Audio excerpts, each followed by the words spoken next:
इमरान साहब, जो आपकी पिछली दो किताबें जो आपने लिखी थी वो तो ज़्यादातर क्रिकेट के बारे में थी, लेकिन अब जो किताब आप लिख रहे हैं उसका तो एक कोई अलग ही मौजू है। तो आप हमें बताएंगे कि किस पे लिख रहे हैं किताब? ये किताब इंडस के ऊपर है और इसको लिखने का मैंने इसलिए सोचा क्योंकि मैंने एक चीज़ रियलाइज़ की कि पाकिस्तान के बाहर और पाकिस्तान में भी लोगों को इस चीज़ का आइडिया ही नहीं कि पाकिस्तान की कितनी अजीम हिस्ट्री है और पाकिस्तान में कितनी खूबसूरत जगह हैं और कल्चर कितना फ़र्क है लोगों में। कराची से लेके स्कर्दू तक लोगों की आदतों और हिस्ट्री और सब चीज़ में इतना वेरी करती है ये।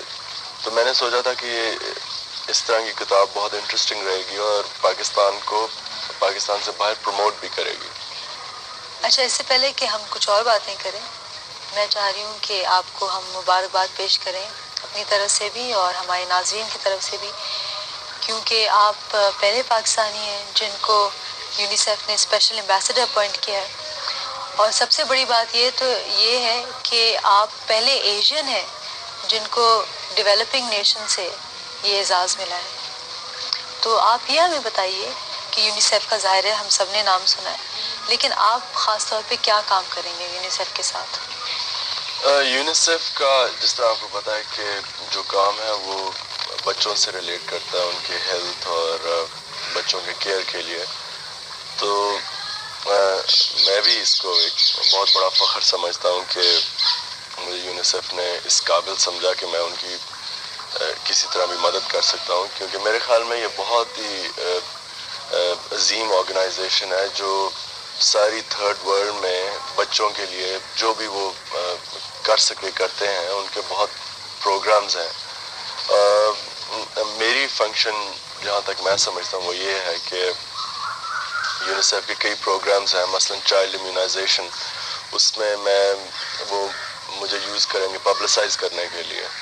आप बेहतर सेहत को प्रमोट कर रहे हैं, लेकिन ये बताइए कि जो मंशियात की लानत जो है, जो हमारे ख़ासतौर पे जो यंगर जनरेशन को तबाह कर रही है, तो इसके बारे में आप कुछ कहना चाहेंगे? देखें, जो किसी इंसान को भी सबसे बड़ी नेमत दे सकता है वो सेहत है। और मुझे इस चीज़ की नहीं समझ आती कि जब लोगों को पता है कि मंशियात से सेहत के ऊपर कितना नुकसान हो सकता है और सिर्फ एक इंसान की नहीं बल्कि पूरे ख़ानदान तबाह हो जाते हैं, तो मुझे इस चीज़ की नहीं समझ आती कि फिर भी ख़ास तौर पे नौजवान लोग इस चीज़ के ऊपर क्यों जाते हैं। और मैं सिर्फ एक ही एक्सप्लेनेशन है इसका, और वो ये है कि लोगों के पास टाइम बहुत है, जो उनको समझ नहीं आती क्या करें, या बोर्डम फैक्टर बहुत ज़्यादा है। इमरान खान, आप रिटायर कब होंगे? अगर मेरे ख्याल में कि मैं वो स्टैंडर्ड्स मेंटेन कर सकता हूँ जो मैंने अपने लिए रखी हुई हैं, तो तब मैं खेल लूँगा। और अगर मेरा ख्याल कि मैं नहीं रख सकता तो मैं फिर रिटायर तो नहीं होऊंगा, लेकिन अवेलेबल नहीं हूँ। इमरान साहब, आप हमारे प्रोग्राम में आए, आपका बहुत शुक्रिया।